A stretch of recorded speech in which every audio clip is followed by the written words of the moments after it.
Sharonki, Lucas are going to perform really well. So, you know, this is anyone's game at this point. I think it's going to be fast and furious. And, you know, I think that 9 minutes I thought was going to be the record pace. I could be way off there. And we could see sort of 2-minute rounds, 2:15 rounds from these other athletes. Well, we'll keep a tight eye on this and see who is going to potentially lead this out and make the mark on the overall score for this event. So, I think, look, we know that the overall rankings for this right now, that Matt Fraser has got a very healthy lead, but the places below that, and our favourite term, the golden ticket for the Games invitation, that is up for grabs, right? And James, you've got athletes there you can see who it's just tempting them. It's sitting there. They know it's within grabs. Yeah, I mean, Andre Houdet is coached by Phil, so he's one of our athletes, so I'm slightly biased going into this, so I hope I can see him on screen.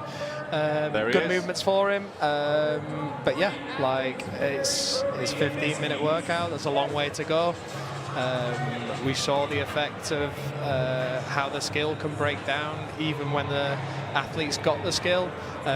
So yeah, Andre's been working hard with us for the last 9 months, and he's come on in leaps and bounds, and he's having a great time this weekend. And speaking of which, Andre is neck and neck with Fraser at this moment in time. So the race is on. Andre, Lucas and Matt all head-to-head. Lucas Hogberg knows what he needs to do. Lucas Hogberg is the man currently in pole position for that Games invitation. You can see the little race, the head-to-head there. Nobody wants to lose, just that's the first yoke carry, so maybe that's a sign of things to come in this workout. You notice how Matt, I think, was very quick to get back on the rope. He wants to show to Lucas that this is his jam and this is his race, and he's going to dictate the pace. So I think perhaps a little bit of playing with Lucas's brain there, saying, look, mate, back off. But Andre, again, flying up the rope as well. Very, very impressed with Andre. And it looks like he's going to be hitting the floor at the same time as Matt. So Lucas lost a bit of time on that rope climb. So Lucas is now at the top of his 3rd rope climb. But it looks like he might have had a no rep there and had to go back down. So here's Matt leading it out. So that little, maybe that little shot from Lucas has charged his effort. And look at Andre. Andre is now going back. There's Lucas going back for his handstand walk, and he'll make his way back for the 2nd set of rope climbs and the next set of 12-meter on that handstand. So Matt's maybe not going to have it all his own way. Probably. I mean, you saw as we were talking, as Ben was saying there about Matt changing up the pace. You saw Lucas actually look over at Matt. Matt's not looking at Lucas at all. He knows, this is what makes him so great. He knows exactly where he is in the race and where other people are, and how to manipulate them and draw them into a little sprint when they don't need to be. And is that the advantage of being 4 times Games champion, knowing that he has that, he knows where his limits are, and to be honest, Matt Fraser doesn't have many limits, but he knows he can trust his technique, his skill, his strength, his power to take him through pretty much any workout that's put in front of him. Yeah, pretty much. Like, he's... Look at that face. Like, he's just... He loves to compete. Like, there's a... You get in training, like, I'm from a football background, played professional football till I was 20, and you had people in training who were the best in the world in training, but going out and putting it together in a game on game day is completely different, and Matt's got both. Yeah, he absolutely is. Big game day hitter and also a competitor. Speaking of competitors, David Sharonki is coming up to take on Lucas Hogberg here in round 2. And David is hungry for the fight, so he sure is. He's now passing Lucas. Let's see if he can hold on these rope climbs. Andre has got ahead of both of those athletes, so James's man here is doing him proud and is making his move for his invitation. We know that Andre is going to the Games as part of the team. He's there, but he is looking for that individual slot, and we've heard some lovely words from him afterwards in terms of he has got the inspiration of his brother and his sister as well, moving him, driving him on.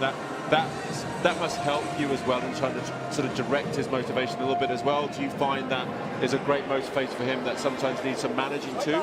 Like, I mean, Phil does all of that Andre's kind of stuff, so he'd probably better to ask on those kind of things. But yeah, he's very focused. It's been a big part of his a big goal for a long time for him, and he's made huge gains over these last 9 months. And this weekend, he's just walking around like a Cheshire cat. You know, you talked about that pressure. He is just like, I'm throwing down with Matt Fraser, and he's going toe-to-toe with him.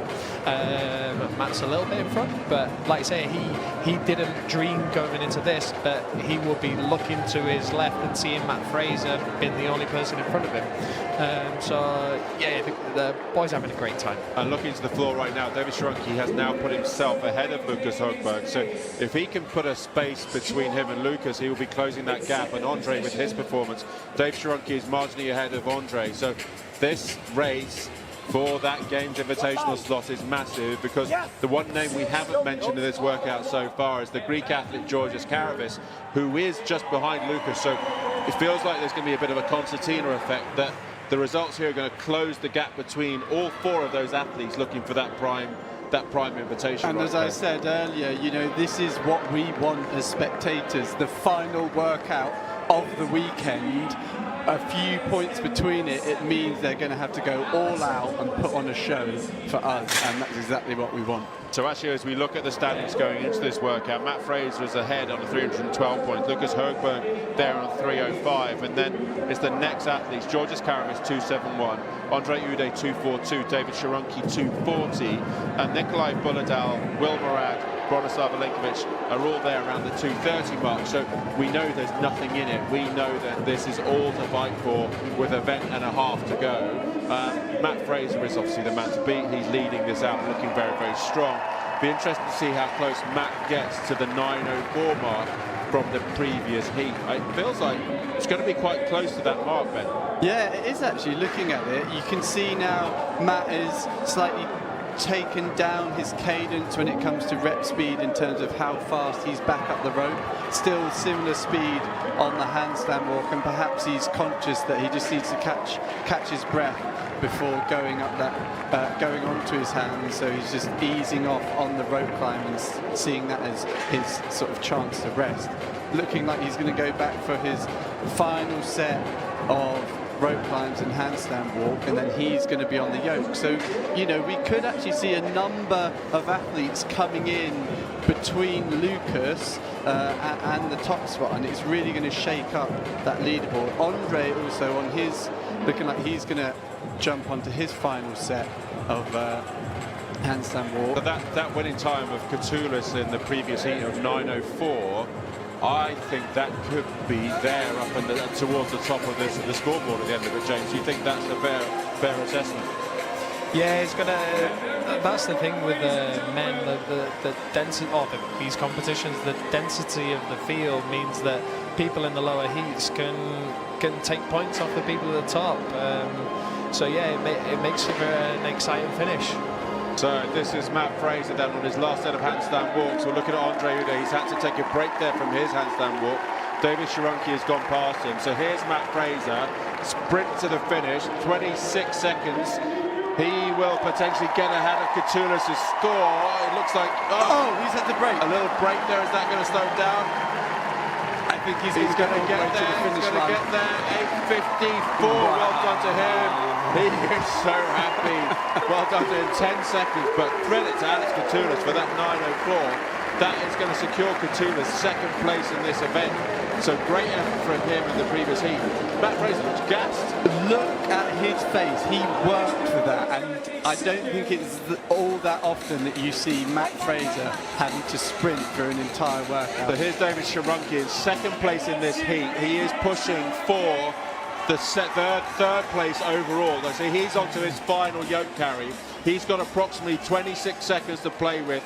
The second best score in heat number 3 was 9:56. So Sharonki is on the sprint. Looks like Sharonki might be securing third place overall. Well done to him. 9:41. That could be huge for him, especially on the move again.